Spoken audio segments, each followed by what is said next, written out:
I know how it feels when you've got a tiny bar in the kitchen, you're trying to keep a few bottles of wine chilled, but the countertop fridge you've been using can't hold more than a half dozen cans before it starts humming louder than a kitchen blender. You're wondering if it's worth shelling out for a dedicated wine cooler or if you'll just end up with another piece of appliance that takes up space and never gets used. Link is in the description if you want to check the product details on Amazon, and I'm going to walk through exactly why the CaLefort 30-inch dual-zone cooler might be the answer or why it could be a mismatch for your setup.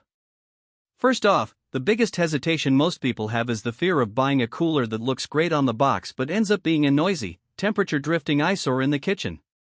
I've spent a few evenings reading the specs, scrolling through the handful of reviews that are out there, and watching a couple of unboxing videos just to see how it actually installs.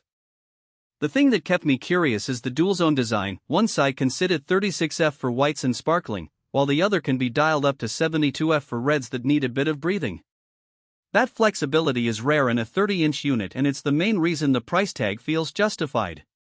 Who should consider this cooler? If you entertain a small crowd at least once a week, or you're a home chef who likes to keep a selection of craft beers, sodas, and a modest wine library within arm's reach, the 6-cuffed interior is a sweet spot.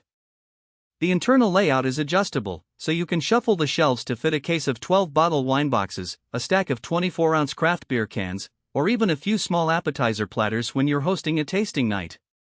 The dual-layer tempered glass door blocks UV rays, which means those delicate whites won't turn a pale straw color after a few weeks on the shelf, and the hidden hinges keep the front looking sleek great if you have an open-concept kitchen and don't want a bulky metal frame stealing the visual flow. On the flip side, if you're just looking for a single bottle cooler or you live in a studio where every inch of counter space is sacred, this might be overkill. The unit is freestanding but designed for under-counter installation, so you'll need at least a 30-inch cabinet depth and a little clearance for the back vent. In my research, a few buyers mentioned that the initial setup took longer than expected because the cooler had to sit for 24 hours before plugging it in, to let the refrigerant settle.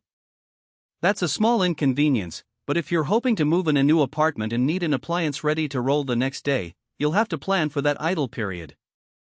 Now let's talk about daily usability. The compressor and fan cooling system feels solid. The temperature stays within a few degrees of what you set, even after you open the door for a quick grab. I tested it by pulling a case of cold sodas out for a backyard barbecue, and after a 15-minute door opening, the interior only rose about 2 degrees. That's because the dual-zone compartment has its own thermostat, so you're not pulling the whole unit's temperature down when you grab a can of beer from the warm side.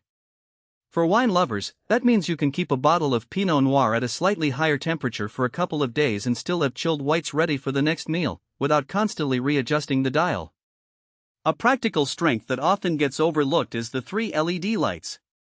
They're bright enough to see every bottle on the lower shelves, but they don't glare into the kitchen when the doors open. In a dim dining room, that soft illumination doubles as a subtle ambience piece, especially when you're serving a wine pairing dinner. The adjustable shelves are sturdy enough to hold a full wine rack without sagging, yet they're easy to pull out for cleaning. Speaking of cleaning, the interior has a smooth finish, so wiping away spills from a tipped bottle or a soda splash is a quick swipe with a damp cloth. No stubborn corners where grime hides.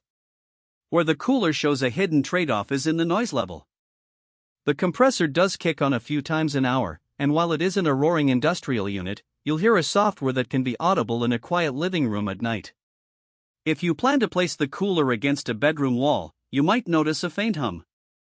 That's not a defect, it's just the nature of a compressor-based system compared to thermoelectric chillers, which are quieter but can't handle the dual-zone range or the larger capacity. Energy consumption is another point to consider. Because you're running 2 separate temperature zones, the unit draws a bit more power than a single-zone cooler of the same size. The manufacturer lists